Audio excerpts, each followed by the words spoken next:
Afternoon students, my self Jitendra Kumar. मेरा नाम जितेंद्र कुमार है। आज हम लोग जो है अध्ययन कर रहे हैं वो कर रहे हैं सॉइल का।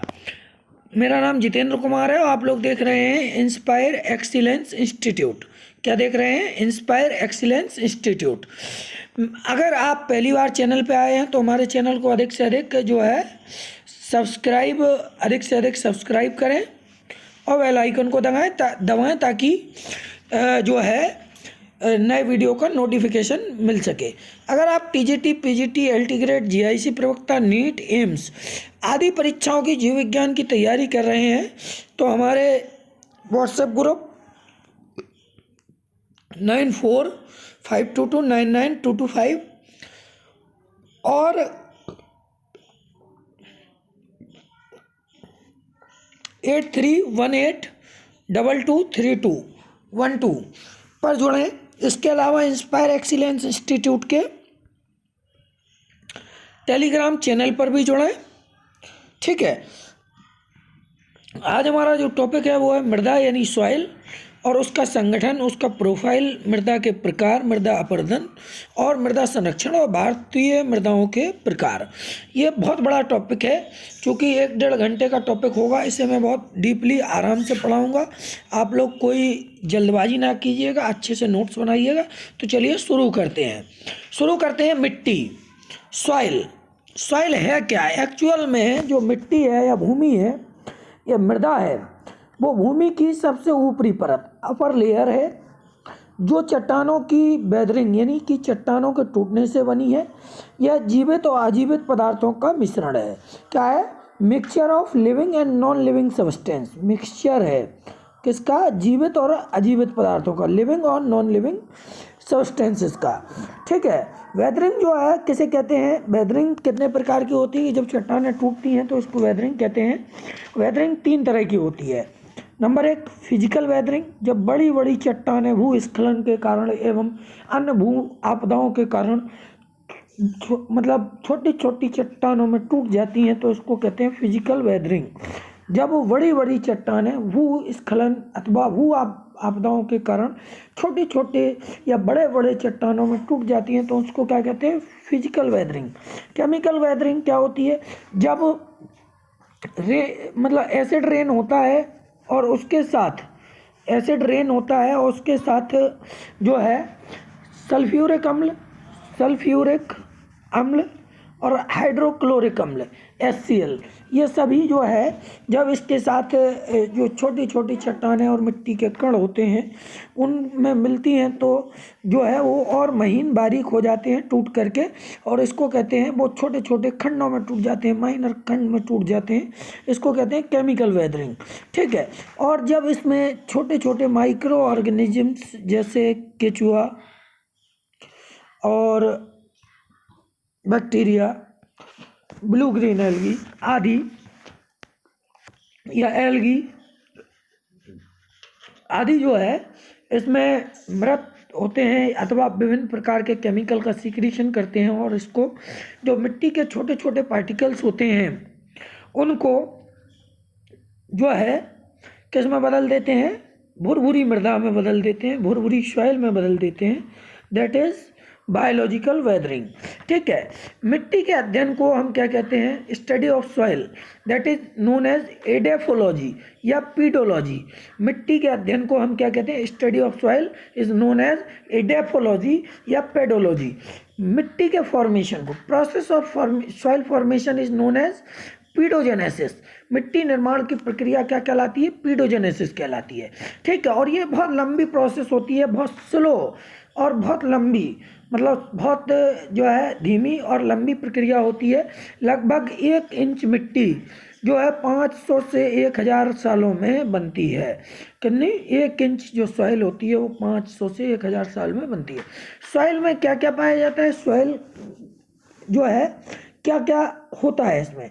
तो सॉइल में जो है 45% मिनरल्स होते हैं और वाटर 25% होता है। Soil contains 45% minerals, 25% water and 25% air, वायु भी होती है। और ऑर्गेनिक मैटर 5%, सबसे कम होते हैं वो ऑर्गेनिक मैटर होते हैं। अब मृदा के आधार पर अगर हम बात करें कि plant based on soil position, मिट्टी की जो उपस्थिति है उसके आधार पर, सॉइल पोजीशन के आधार पर, मृदा के आधार पर पौधों के प्रकार। तो पौधों के प्रकार जो है 7 प्रकार के पौधे मृदा के आधार पर होते हैं। नंबर 1 अगर हम बात करते हैं तो नंबर एक हेलोफाइट्स। हेलोफाइट्स वे प्लांट होते हैं जो सॉल्टी सॉइल या मतलब सैलाइन सॉइल में ग्रो करते हैं। सेमोफाइट्स वे प्लांट्स होते हैं जो है सैंड में ग्रो करते हैं, बालू में ग्रो करते हैं, ठीक है। लिथोफाइट्स वे प्लांट्स होते हैं जो चट्टानों पर उगते हैं, जहाँ पर वृद्धि करते हैं चट्टानों पर, ठीक है। चेस्मोफाइट्स वे प्लांट्स होते हैं जो है दरारों में उगते हैं, ठीक है। और चेरसोफाइट्स वे प्लांट होते हैं जो व्यर्थ भूमि पर उगते हैं, ठीक है, व्यर्थ भूमि पर ग्रो करते हैं। एरेमोफाइट्स वे प्लांट्स होते हैं जो है कैसी ड्राई सॉइल या सूखी मृदा पर उगते हैं, ठीक है, जहाँ पर नमी नहीं होती ऐसी मृदा पर उगते हैं। क्रायोफाइट्स या साइक्रोफाइट्स वे प्लांट्स होते हैं जो ठंडी मृदा में या ठंडे रीजन में और बहुत लो टेम्परेचर पर ग्रो करते हैं, ठीक है, उगते हैं। अब हम बात कर लेते हैं सॉइल मिनरल्स की। चट्टानों के टूटने से अलग अलग आकार के मृदा कण बनते हैं। चट्टानें जब टूटती हैं, फिजिकल वेदरिंग होती है, तो अलग अलग प्रकार के मृदा कण बनते हैं। इन कणों के आधार पर 5 प्रकार की मृदा बनती है। ठीक है।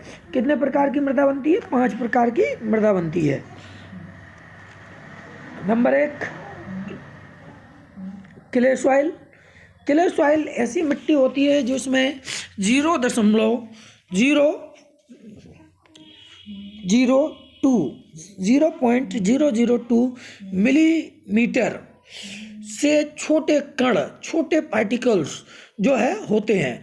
सिल्ट सॉइल नंबर 2 है सिल्ट सॉइल। सिल्ट सॉइल में 0.2002 से 0.02 mm के जो है मॉलिक्यूल्स या पार्टिकल्स बनते हैं, ठीक है। फाइन सैंड क्या होती है? 0.02 से 0.20 मिलीमीटर के पार्टिकल्स जिस सॉइल में पाए जाते हैं उसको फाइन सैंड कहते हैं। कोर्स सैंड, ठीक है, 0.20 से 2.0 mm के पार्टिकल्स जिस मृदा में होते हैं उसको कोर्स सैंड कहते हैं। ग्रेट और ग्रेवल की अगर हम बात करते हैं तो ग्रेट और ग्रेवल में हम देखते हैं कि जो है ग्रेट और ग्रेवल तो इसमें 2 mm से 5 mm के पार्टिकल्स 2 mm से 5 mm के पार्टिकल्स पाए जाते हैं इस मृदा में। कोर्स ग्रेवल में जो है 5 मिलीमीटर से बड़े पार्टिकल्स होते हैं। तो ये सॉइल जो है कणों के आधार पर थी। अब हम बात करते हैं सैंडी सॉइल जो है उसमें क्या क्या पाया जाता है। जो सैंडी सॉइल होती है उसमें 85% सैंड, मतलब बड़ी मात्रा में सैंड, और कम मात्रा में क्ले या सिल्ट पाया जाता है 15%, ठीक है, या दोनों पाए जाते हैं। लोमी सॉइल की अगर हम बात करें तो इसमें 70% सैंड पाई जाती है, 30% क्ले पाया जाता है, या सिल्ट पाया जाता है, या सिल्ट और क्ले दोनों पाए जाते हैं। सिल्ट सॉइल जो होती है उसमें 90% सिल्ट होता है, मतलब अधिक मात्रा में सिल्ट होता है, और 10% सैंड होती है, ठीक है। तो सैंडी सॉइल, लोमी सॉइल और सिल्ट सॉइल। क्ले सॉइल जो होती है वो कोलाइडी कणों से मिलकर बनती है, इसको चिकनी मिट्टी भी कहते हैं। उच्च जल धारण क्षमता तथा उच्च वायु धारण के कारण, उच्च जल वेधन के कारण दोमट मिट्टी जो होती है वो फसल उत्पादन के लिए श्रेष्ठ मानी जाती है। कैसी मानी जाती है?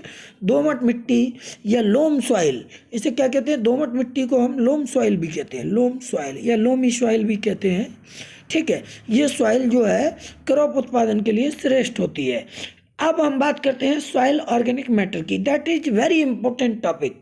देखिए, मैं आप लोगों को फिर कह रहा हूँ कि अगर आप NEET, AIIMS, TGT, PGT, LT grade, GIC प्रवक्ता, बायोलॉजी की तैयारी कर रहे हैं तो ये वीडियो आपके लिए बहुत महत्वपूर्ण है, क्योंकि मैं कई किताबों से जो है नोट्स बनाता हूँ, फिर वीडियो बनाता हूँ, और आप लोगों को इससे नोट्स प्रिपेयर करने चाहिए, बहुत महत्वपूर्ण है, इसलिए पूरा वीडियो देखें। और चैनल को अगर पहली बार आए हैं तो फिर चैनल, चूँकि आप लोग सब्सक्राइब नहीं करते हैं, मुझे बहुत बुरा लगता है, वीडियो को लाइक नहीं करते हैं, शेयर नहीं करते हैं, तो मेरा विनम्र निवेदन है कि आप चैनल को अधिक से अधिक संख्या में सब्सक्राइब करें, वीडियो को शेयर करें, लाइक करें, कमेंट करें। तो चलिए फिर हम बात करते हैं सॉइल ऑर्गेनिक मैटर की। सॉइल ऑर्गेनिक मैटर जो है 3 तरह का होता है। नंबर 1 ह्यूमस, नंबर 2 लिटर, और नंबर 3 डफ। ह्यूमस क्या होता है? मृदा में उपस्थित मृत कार्बनिक पदार्थ। किसकी बात कर रहे हैं हम? डेड ऑर्गेनिक मैटर, जो किससे बनते हैं? प्लांट और जंतुओं के मृत अवशेषों से बनते हैं। ठीक है, ह्यूमस क्या है? डेड ऑर्गेनिक मैटर है जो प्लांट्स और एनिमल्स के जो मृत अवशेष होते हैं उनसे बनता है। ठीक है, दूसरा है litter. What is litter? Litter जिन मृत पौधों और जंतुओं को आसानी से पहचान लिया जाए। मतलब वाई डेड ऑर्गेनिक मैटर या वाई डेड ऑर्गेनिक प्लांट्स और एनिमल्स जिनको आसानी से पहचान लिया जाए उसको लिटर कहते हैं। लिटर जो है, अगर हम बात करें तो जो लिटर है, ठीक है, इससे डफ बनता है और डफ से फिर ह्यूमस बनता है। अब बात करते हैं हम तीसरे की। तीसरा जो है वो है डफ। आंशिक रूप से अपघटित, मतलब कि आधा अपघटित हो जाए, आधा अपघटित ना हो, आंशिक रूप से अपघटित लिटर, ठीक है, वो क्या कहलाता है? डफ कहलाता है। मतलब लिटर से ही डफ बनता है। ठीक है, तथा पूर्ण रूप से अपघटित कार्बनिक पदार्थ ह्यूमस कहलाता है। अगर लिटर पूर्ण रूप से अपघटित हो जाए तो उसे ह्यूमस कहते हैं, और आसानी से पहचान लिया जाए यानी अपघटित ना हो तो लिटर कहलाता है, और आधा अपघटित हो जाए, आधा ना हो तो उसे डफ कहते हैं। ठीक है, ह्यूमस भी जो है 2 तरह का होता है। ह्यूमस कितने तरह का होता है? ह्यूमस जो है 2 तरह का होता है। नंबर 1 मोर ह्यूमस, नंबर 2 मूल ह्यूमस। नंबर 1 मोर ह्यूमस यानी कच्चा ह्यूमस, और नंबर 2 मूल ह्यूमस। जो कच्चा ह्यूमस या कोर्स टेक्सचर्ड ह्यूमस होता है, इससे ये क्या है?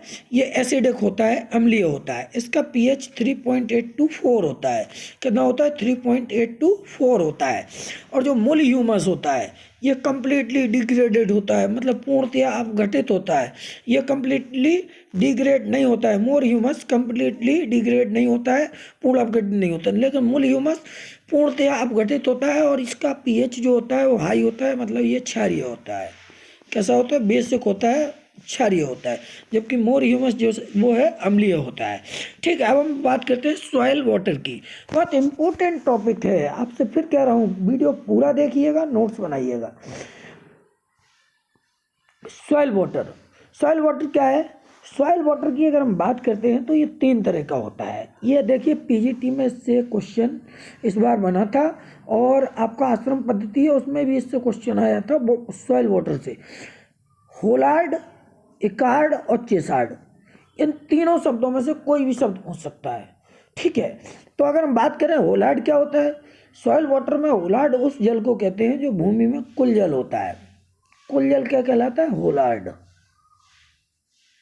होलार्ड भूमि में उपस्थित जल जो पौधों को उपलब्ध हो जाए, जो प्लांट को उपलब्ध हो जाए, वो इकार्ड। और जो शेष बच जाए जल, जो पौधों को पौधों को जो जल उपलब्ध नहीं होता है उसे इकार्ड कहते हैं, और जो पौधों को उपलब्ध होता है उसे चेसार्ड कहते हैं।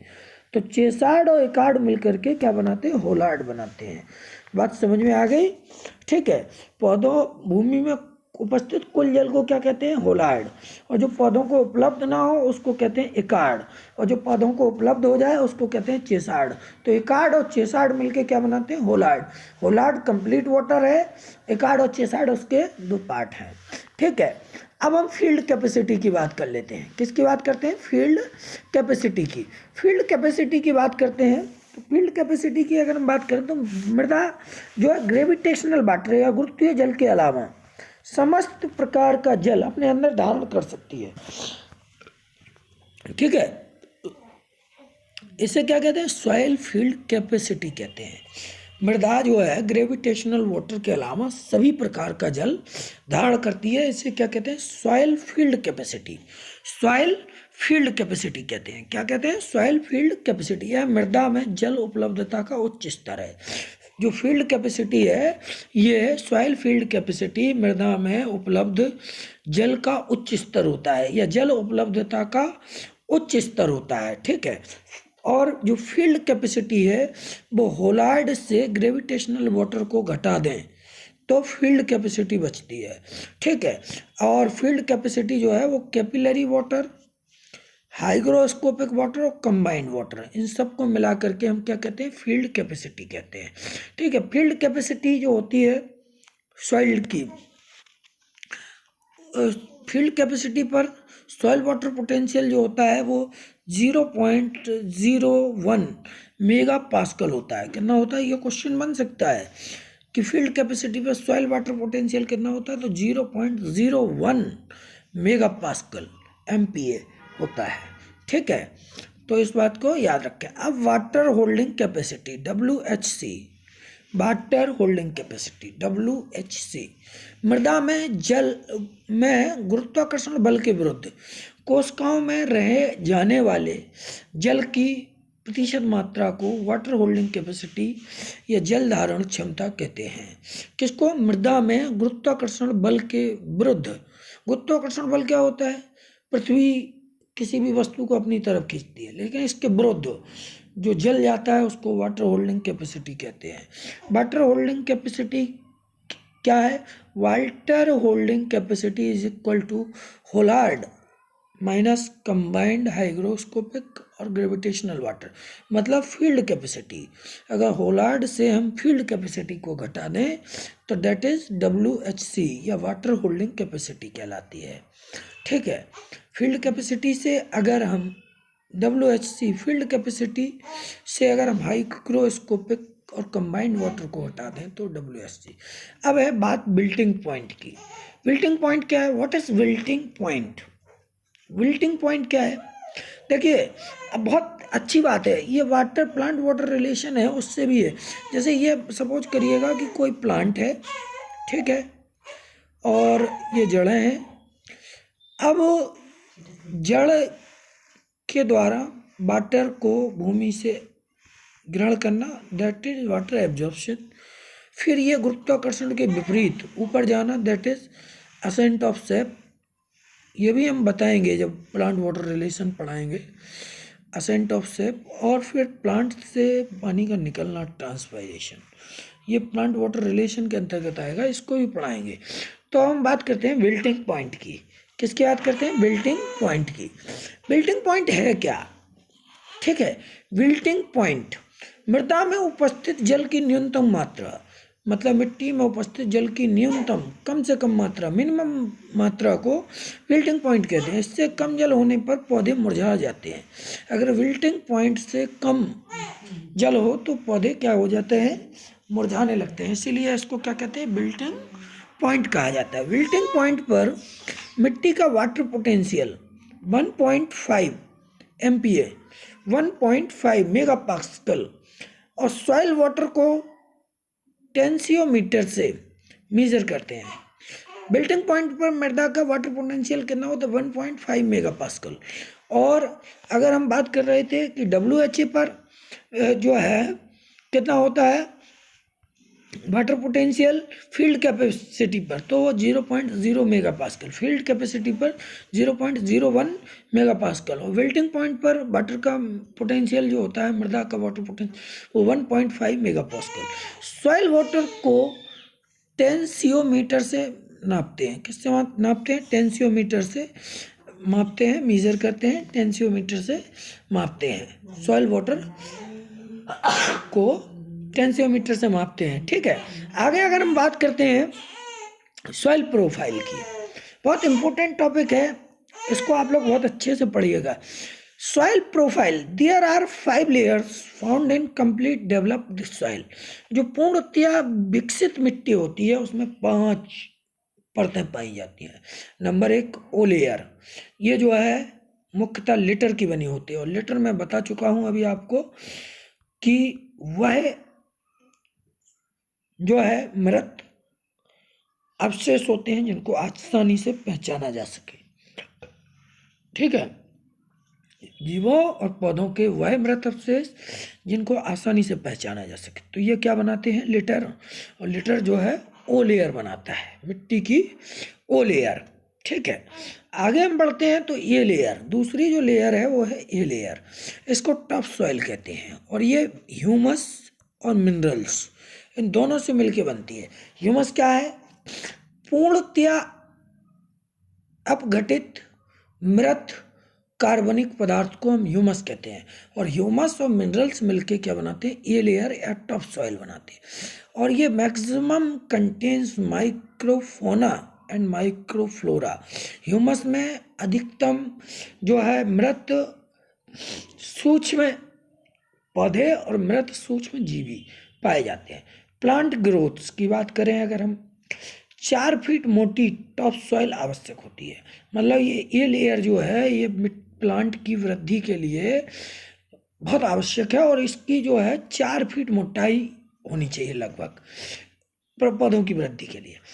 इस परत का नष्ट हो जाना ही क्या कहलाता है, सॉइल इरोजन या मृदा अपरदन कहलाता है। अगर ये लेयर नष्ट होती है तो उसको ही हम क्या कहते हैं, मृदा अपरदन या सॉइल इरोजन। इसमें 2 लेयर्स होती हैं, ए 1 लेयर जिसे ह्यूमिक एंड मिलेनाइज्ड लेयर कहते हैं, ह्यूमिक या मिलेनाइज्ड जोन कहते हैं, ह्यूमिक या मिलेनाइज्ड जोन कहते हैं इसको, ह्यूमिक अथवा मिलेनाइज्ड जोन कहते हैं ये 1 लेयर को।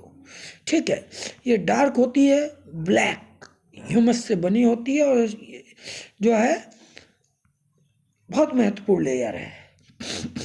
A2 लेयर इसे पोडोसोलिक या एलुवियल जोन कहते हैं, पोडोसोलिक लेयर या एलुवियल जोन कहते हैं। ये लाइट कलर की होती है, वो डार्क कलर की होती है, ह्यूमिक और मिलेनाइज्ड होती है ये 1।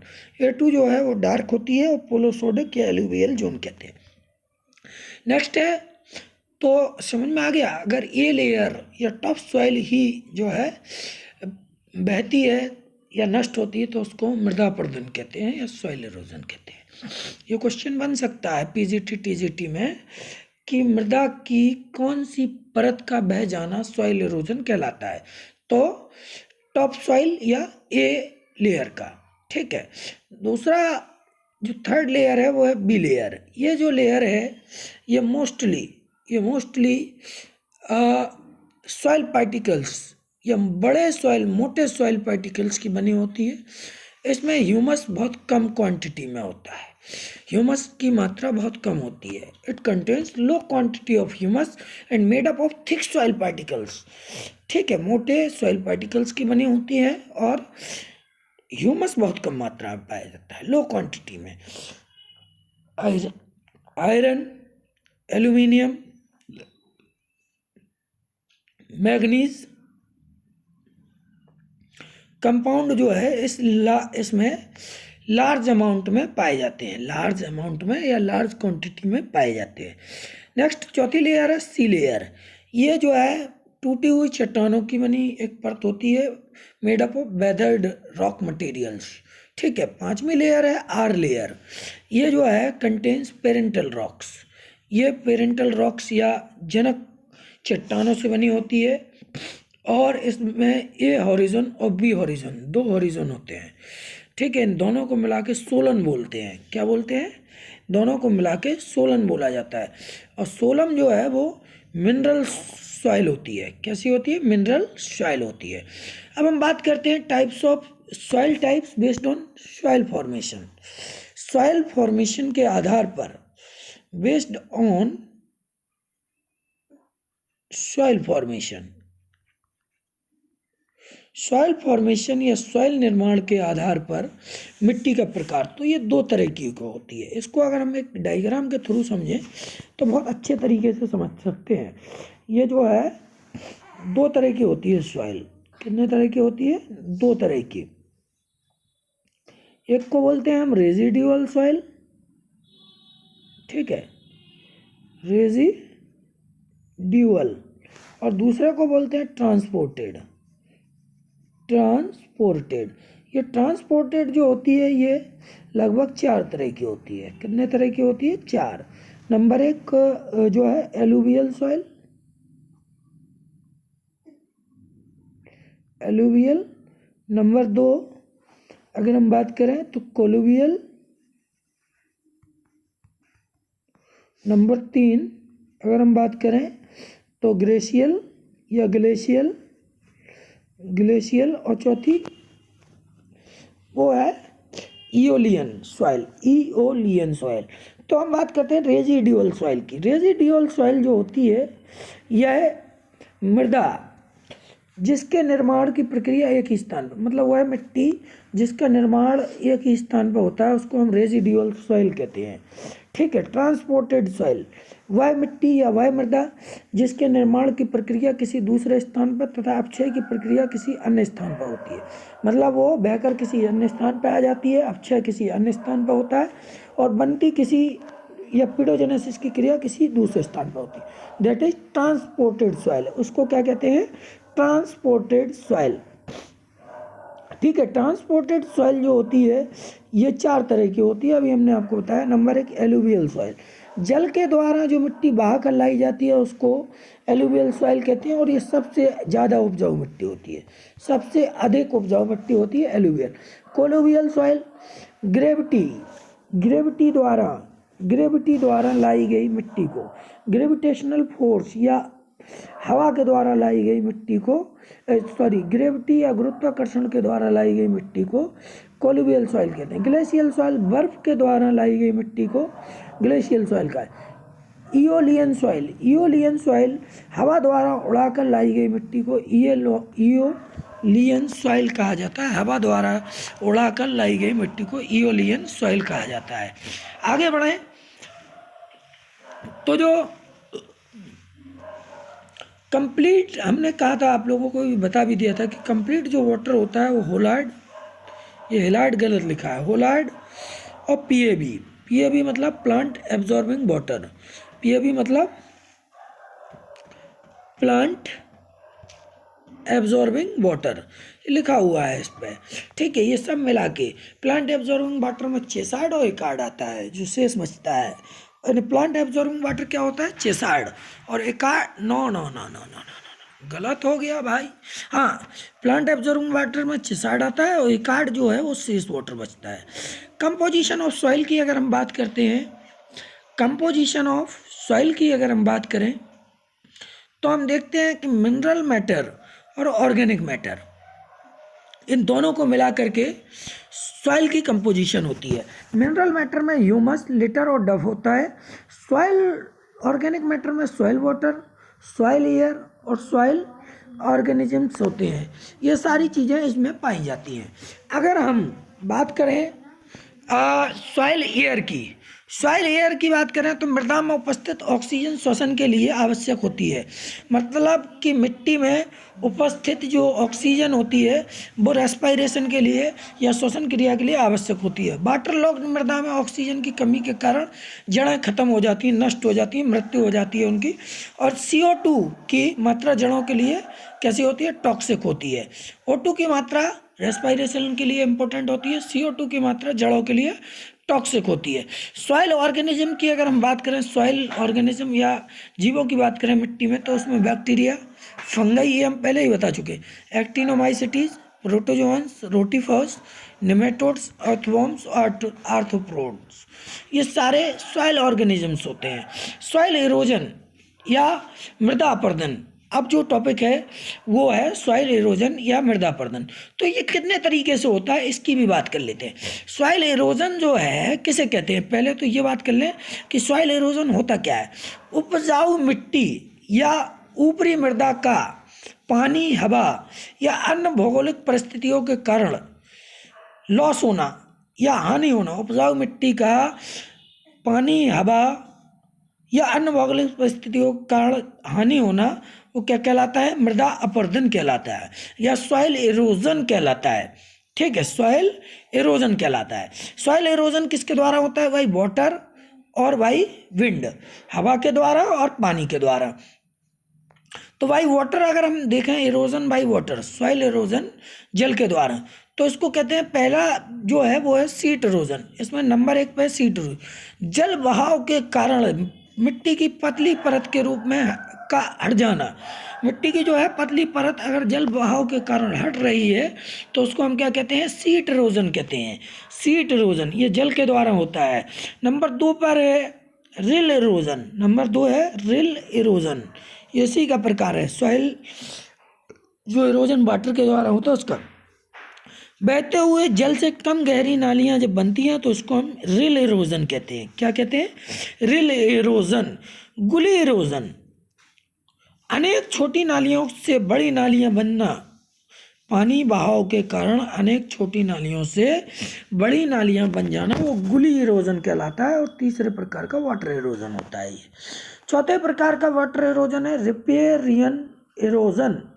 रिपेरियन इरोजन ये क्या है? बहते जल से नदियों के किनारों का अपरदन होना, मतलब नदियों के किनारे कट जाना। बहते हुए जल से जब नदियों के किनारे कटते हैं तो दैट इज रिपेरियन इरोजन। इसको क्या कहते हैं हम लोग? रिपेरियन इरोजन कहते हैं। क्या कहते हैं? रिपेरियन इरोजन कहते हैं। इसको हम रिपेरियन इरोजन कहते हैं।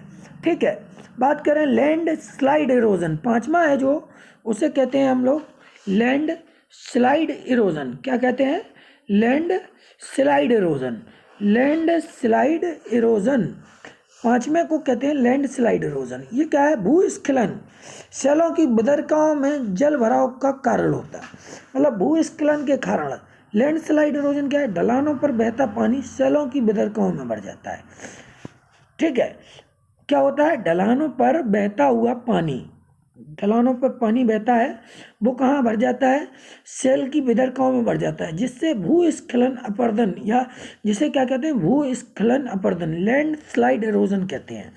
ठीक है, अब नेक्स्ट की बात करें तो इरोजन बाई विंड जो है हवा के द्वारा मृदा का अपरदन। तो ये दो तरह का होता है। Number 1 suspension erosion, number 2 saltation erosion. Suspension erosion की बात करें तो मृदा के सूक्ष्म कणों, लगभग 1 mm साइज से छोटे कणों का, कितने? 1 mm साइज से छोटे कणों का, 1 mm साइज से छोटे कणों का। ठीक है, तेज वायु के साथ बह जाना या धूल के रूप में एक स्थान से दूसरे स्थान पर जमा होना या जाना, वो क्या कहलाता है? सस्पेंशन इरोजन कहलाता है। दूसरा है साल्टेशन इरोजन। साल्टेशन इरोजन क्या है? मृदा के बड़े एवं भारी कणों का तेज हवा के साथ बहकर एक स्थान से दूसरे स्थान पर लुढ़क कर पहुंचना, दैट इज साल्टेशन इरोजन कहलाता है। इसको क्या कहते हैं? साल्टेशन इरोजन कहते हैं। अब हम बात करते हैं मृदा संरक्षण की या सॉइल कंजर्वेशन की। देखिए बहुत बड़ा टॉपिक है, अभी बहुत है, इसमें बहुत कुछ है। ठीक है, तो अभी हम बात करते हैं जो है मृदा संरक्षण या जो है सॉइल कंजर्वेशन की। तो मृदा की हानि अथवा सॉइल के इरोजन को रोकना वो क्या कहलाता है? सॉइल कंजर्वेशन या मृदा संरक्षण कहलाता है। ठीक है, और इसके जो है 2 मेन मेथड्स हैं, 2 मुख्य विधियां हैं, बायोलॉजिकल मेथड्स और नंबर 2 मैकेनिकल मेथड्स। लेकिन कुछ और भी अन्य विधियां हैं, उनका भी हम अध्ययन करेंगे। तो बायोलॉजिकल मेथड में जो पहली विधि है मृदा अपरदन को रोकने के लिए, जो एग्रोनोमिक या बायोलॉजिकल मेथड्स हैं, उनमें मोस्टली 4-5 प्रकार की विधियां हैं। नंबर 1 कंटूर कृषि या कंटूर फार्मिंग, क्रमशः खांचों और वह कटका बनना। ठीक है, वो क्या कहलाता है? Contour farming. खांचे बनाए और कटक बनाए और उनके माध्यम से जब हम कृषि करते हैं, जैसे आलू लगाते हैं तो उसको कंटूर फार्मिंग। क्रॉप रोटेशन, फसल चक्रण। नंबर 2 विभिन्न प्रकार की फसलों को एकांतरण क्रम में उगाना। जैसे हमने मान लो गेहूँ उगाया, गेहूँ के बाद धान उगाई, फिर धान के बाद गेहूँ उगाई, तो इस प्रकार से हम फसलों को अल्टरनेट क्रम में जब उगाते हैं तो उसको क्रॉप रोटेशन या फसल चक्रण कहते हैं। ये भी बायोलॉजिकल मेथड है सॉइल कंजर्वेशन का, बहुत बढ़िया। सीढ़ी नुमा खेती, तीसरी जो मेथड है वो है सीढ़ी नुमा खेती। सीढ़ी नुमा खेती भी एक बहुत महत्वपूर्ण मेथड है सॉइल कंजर्वेशन की या मृदा संरक्षण की। इसमें क्या है, इसमें जो है ढालू क्षेत्रों में विभिन्न ऊंचाइयों पर जो भूमि होती है उसको काट कर हम समतल खेत बनाते हैं, दैट इज सीढ़ी नुमा खेती। ठीक है, इसको टेरेसिंग भी बोलते हैं, अंग्रेजी में इसको टेरेसिंग बोला जाता है, अंग्रेजी में इसको टेरेसिंग बोला जाता है। ठीक है, मुल्चिंग, मुल्चिंग चौथे नंबर की जो मेथड है वो है मुल्चिंग। फसल काटने के बाद पौधों के ब्रंतों या डंठलों को खेतों में फैला देते हैं ताकि वो सड़ जाएं, गल जाएं उसी में, उसको हम क्या कहते हैं, मुल्चिंग कहते हैं। और ये जो है मिट्टी को के कटाव को रोकते हैं, उसके इरोजन को रोकते हैं, मृदा अपरदन को, और ये सॉइल कंजर्वेशन की बहुत बेहतरीन विधि है। ठीक है, स्ट्रिप फार्मिंग, पांचवी जो विधि है वो है स्ट्रिप फार्मिंग। बड़े या छोटे पौधों का एकांतरण, मतलब पहले बड़े पौधा लगाएं, फिर छोटा, फिर बड़ा, फिर छोटा। तो इस प्रकार से अगर हम एकांतरण क्रम में बड़े छोटे पौधों को लगाएं तो दैट इज स्ट्रिप फार्मिंग, इसको स्ट्रिप फार्मिंग कहते हैं। अब है एग्रोस्टोलॉजिकल मेथड, या हम उसको कह रहे थे मतलब बायोलॉजिकल मेथड में भी दूसरी जो मेथड है वो एग्रोनॉमिक थी, ये एग्रोस्टोलॉजिकल मेथड है। तो इसमें ले फार्मिंग, ठीक है, ले फार्मिंग, फसलों के साथ घासों का उगाना, फसलों के साथ घासों का अगर हम एकांतरण क्रम में उगाएं, फसलों के साथ घासों को एकांतरण क्रम में उगाएं तो उसको हम कहते हैं ले फार्मिंग। क्या कहते हैं, ले फार्मिंग। दूसरी जो मेथड है एग्रोस्टोलॉजिकल मेथड या बायोलॉजिकल मेथड, तो ड्राई फार्मिंग, कम वर्षा वाले क्षेत्रों में कम पानी की आवश्यकता वाली फसलों को कम समय में पकने वाली फसलों को उगाना, वो क्या कहलाता है, ड्राई फार्मिंग। ठीक है, एफॉरेस्टेशन के अंतर्गत तीसरी जो विधि है एफॉरेस्टेशन, इसके अंतर्गत क्या करते हैं, बड़े बड़े वृक्षों को कतारों में लगा देते हैं, तो इससे भी मृदा अपरदन को रोका जा सकता है। ये भी बायोलॉजिकल मेथड है, एग्रोस्टोलॉजिकल मेथड है। अब दूसरी है मैकेनिकल मेथड। मैकेनिकल मेथड में मोस्टली बांध बनाना, ठीक है, इससे भी मृदा अपरदन को रोका जाए। नदियों के किनारों पर वृक्ष, घासों और अन्य वेजिटेशन को उगाकर मृदा अपरदन को भी, नदियों के किनारों के कटाव को रोका जा सकता है। अब मृदा की जो मतलब भारतीय मृदा है, इंडियन जो मिट्टी है उसके प्रकार, तो ये 7 प्रकार की भारतीय मिट्टी मुख्यतः है। नंबर 1 काली मृदा या ब्लैक सॉइल, दक्षिण पश्चिम भारत के पठारी क्षेत्र हैं जो मिट्टी पाई जाती है उसको हम क्या कहते हैं, ब्लैक सॉइल, ठीक है, या काली मृदा। दूसरी है लेटेराइट मिट्टी, नदियों के डेल्टा या मुहानों पर जो मिट्टी पाई जाती है उसको हम क्या कहते हैं, लेटेराइट सॉइल या लेटेराइट मृदा। तीसरी है रेड सॉइल, मध्य प्रदेश, बिहार, छत्तीसगढ़, उड़ीसा, आंध्र प्रदेश, इन राज्यों में जो मिट्टी पाई जाती है उसको हम रेड सॉइल कहते हैं, लाल मिट्टी। ठीक है, यह लाल मृदा। पर्वतीय सॉइल, माउंटेनियस सॉइल, हिमालय क्षेत्र में जो मिट्टी पाई जाती है उसको पर्वतीय सॉइल। रेगिस्तानी सॉइल या डेजर्ट सॉइल, पश्चिमी राजस्थान में जो मिट्टी होती है उसको हम डेजर्ट सॉइल। दलदली भूमि या मार्सी सॉइल, उड़ीसा, पश्चिम बंगाल, उत्तर पश्चिम तमिलनाडु, इन स्थानों पर दलदलीय क्षेत्र पाए जाते हैं, इसको मार्सी सॉइल कहते हैं। और तराई मिट्टी, दोमट मिट्टी भी कहा जाता है, फसलों के लिए सर्वोत्तम मिट्टी होती है, इसको लोमी सॉइल भी बोला जाता है, दोमट मिट्टी। ठीक है, ये तराई क्षेत्र में पाई जाती है।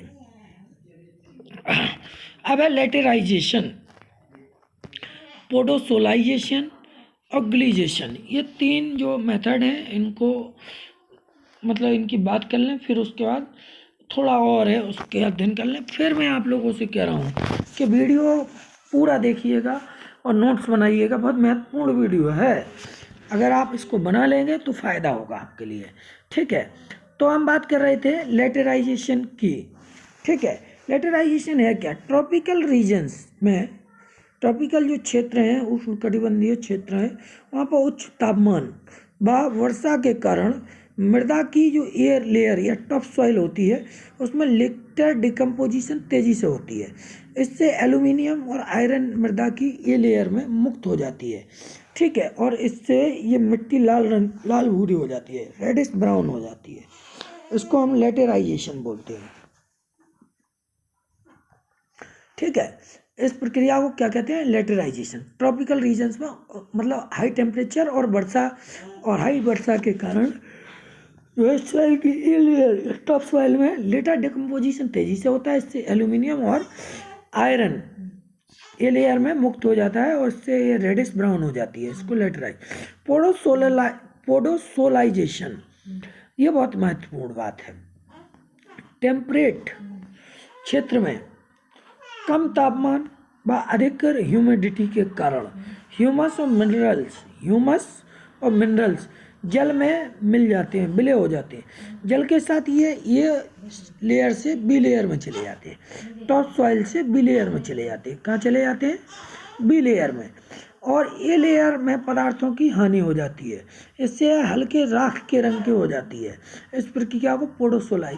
देखिए, अगर ये लेयर में आयरन एल्यूमिनियम छूट रहा है तो रेडिश ब्राउन हो रही है, उसको हम क्या बोलते हैं? लेटराइजेशन।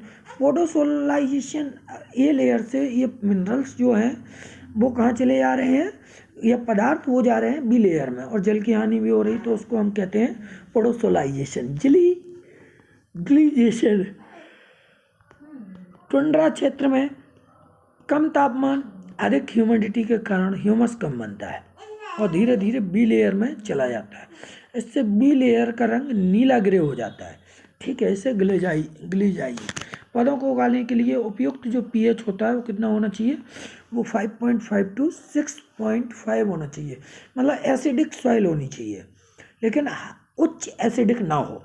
पौधों को उगाने के लिए पीएच जो है परफेक्ट 5.5 to 6.5 होना चाहिए। कैल्सीफ्यूज प्लांट क्या होते हैं? अब हम इनकी भी बात कर लेते हैं। कैल्सीफाइज प्लांट या calcifuge plants which can grow in little amount of calcium in soil.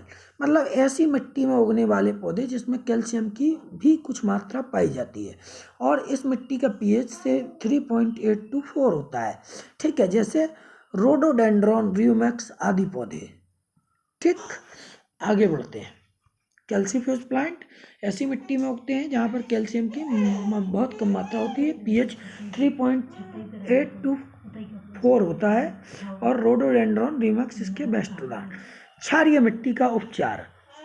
अब जो क्षारीय या बेसिक मिट्टी है, इसका उपचार कैसे किया जाता है? तो मिट्टी में हम कैल्शियम सल्फेट या जिप्सम CaSO4 मिलाकर के, ठीक है, और अम्लीय मिट्टी में कैल्शियम हाइड्रोक्साइड CaOH2 मिला करके मिट्टी का उपचार करते हैं। अगर क्षारीय मिट्टी है तो उसमें जिप्सम मिलाएंगे, और अगर अम्लीय मिट्टी है तो उसमें कैल्शियम हाइड्रोक्साइड मिलाएंगे। आगे बढ़ा। मृदा में अतिरिक्त जल भराव से लवणता बढ़ती है। अगर पानी जल ज़्यादा भरा रहे तो उसमें क्या बढ़ती है? लवणता बढ़ती है, सॉल्ट की मात्रा बढ़ती है। महाराष्ट्र की काली मिट्टी कपास के लिए बहुत महत्वपूर्ण है। इसको रेगर मिट्टी भी कहते हैं, या कपास की रेगर मिट्टी। ठीक है, स्टर्जेन भी बोलते हैं, स्टेरोजेन। शुष्क क्षेत्र की हल्के रंग की मिट्टी को क्या बोलते हैं? सियरोजेन। सॉरी, स्टेरोजेन नहीं है, सियरोजेन बोलते हैं। ठीक है, बोग सॉइल, दलदल व स्वयं मृदा को बोग सॉइल बोलते हैं। दलदलीय व स्वयं मृदा को क्या बोलते हैं? बोग सॉइल बोलते हैं। पीट सॉइल, अत्यधिक ह्यूमस वाली मृदा जिसमें 90% ह्यूमस हो, उसे हम पीट सॉइल बोलते हैं। क्या बोलते हैं? पीट सॉइल। सोलनेट या सोलेसिड्स, काली क्षारीय मृदा जो है वो कहलाती है। अन्य अजैविक घटक होते हैं मिट्टी के, अन्य अजैविक घटक भी होते हैं मिट्टी के, जैसे मृदा में जल का सोर्स ड्रिजल। Number 1, precipitation. ठीक है, एबायोटिक कंपोनेंट।